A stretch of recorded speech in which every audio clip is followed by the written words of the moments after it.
Hi, I'm City Manager Ed Zerker, and welcome to another edition of Doing What Matters, the show where we talk to Phoenix employees about the work they do to serve the community every day. Imagine being out and not being able to use this, our cell phones. We use them all the time, to call, to text, to stay in contact. There was a situation earlier this year with the Super Bowl at the convention center where we were afraid people wouldn't be able to use their cell phones. And so we had an employee who worked hard to do something about it. Geri Padilla, IT Project Manager with Phoenix Convention Center. Thank you for joining me. So tell us about our situation.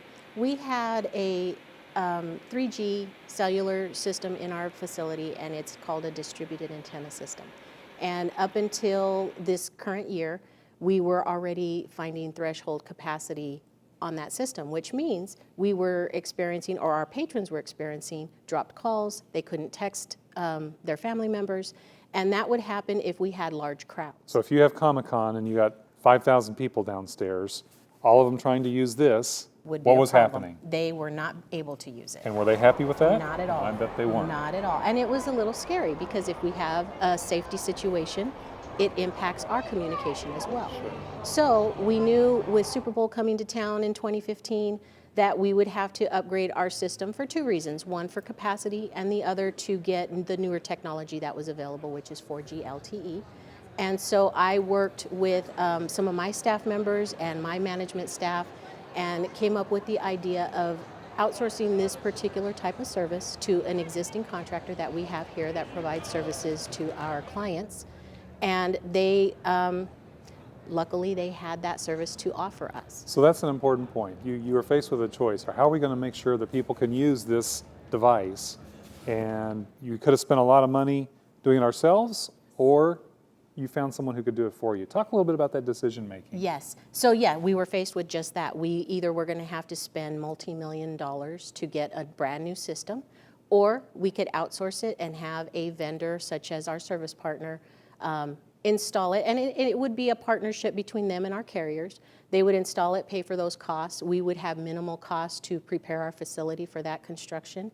And it's a lot less than $3 to $8 million. So you avoided $3 to $8 million of capital outlay with the idea. Yes. Tremendous, tremendous work. How did it work out? How did it work out for the Super Bowl and everything after? Wonderful. Yeah. It was a very challenging project. We had very tight deadlines. A lot goes into construction and permitting is involved. And so it was very challenging, but our team did overcome those challenges. We had the cellular signal up and running and ready for our patrons that came into town for Super Bowl. And we're just finalizing some of those construction details and making sure that our second phase gets completed quickly, which is the public safety 800, 700 megahertz component. I know you actually won a City Manager's Excellence Award for that. Congratulations. Yes, thank you. It was a reflection of both making sure we had good customer service and saving significant money, Yes. which was really neat. So that's sort of a unique opportunity you had at that time. But on a daily basis, the convention center is hosting huge groups all the time, Yes. and that puts stress on you and your staff. What kinds of things do you need to do to prepare for big, large gatherings of folks? Well, we always have to make sure that we understand our patrons' needs, our clients' needs, as far as internet connectivity, whether it's hardwire internet, Wi-Fi, how many people they need to accommodate. And it's an expectation. It's a business necessity now, absolutely, right? Absolutely. They expect high speed internet, high speed bandwidth, high capacity to be able to use for a large group of people, to be able to use their phones and utilize social media and do everything that is trending right now. We also have to support whenever media is, if it's going to be a high profile event and we have to provide local media with fiber connectivity, we also have to make sure that those go in place in time and on time, and that my staff is on hand to help support those events when they're going to go live. So Geri, we talk a lot about Super Bowl. We had a lot of preparation for it, but some of these things you're talking about have benefits that last beyond Super Bowl. Tell us about how some of the ongoing benefits have worked. Oh, sure. Well, I can give you an example of our Comic-Con event that gets held here, and every year, Huge.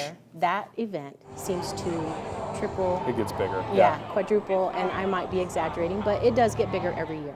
So over the last maybe 2 years, we've had a lot of complaints A about lot of stress on the phone system. Yes, the Okay. phone system. Individuals not being able to text their friends, group texting, social media. And so this year, when we met our deadline for 4G LTE to get it in time for Super Bowl, we had Comic-Con again this summer, and I want to say, end of May, early June. And, our life went on, and we were back to business with all of our other events and projects.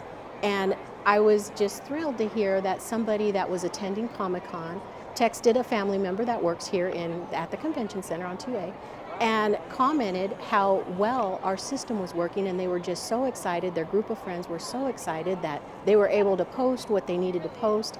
There was absolutely no delay. It was immediate. And that individual they contacted knew I was going to get an award for this project and shared that with the individual and said, oh, she's going to get recognized this year for that project. And he was like, oh, it's well deserved.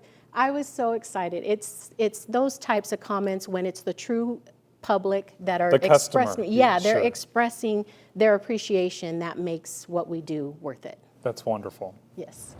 And there's even things I understand outside the building that you're responsible for, like the signs. Signs, Okay. yes. We do have digital signage around our facility, and summer heats here can be brutal, and so those digital signs take a beating every summer, and we have to make sure that we are keeping them maintained and then replacing them in a timely manner so that we have advertising capability and we're able to alert our surroundings of the events that are going on. And you're a leader of a team that does all this. Yes. Who is your team? Yes, I have, it's a mixture of folks that I oversee.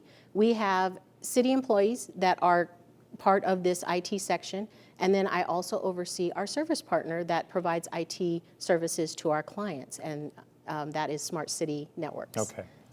So it's a great combination and it keeps you busy. Yes. We got a big event coming tomorrow, so I know you got to get ready for that. Yes. Thank you for everything you do, for being able to, when we come to the convention center, use these cell Stay phones and have them connected. work. And congratulations on your award. Thank you. Thanks so much. Thank you. If you'd like to learn more about the great services at our Phoenix Convention Center, go to the website on your screen. For Doing What Matters, I'm City Manager Ed Zerker.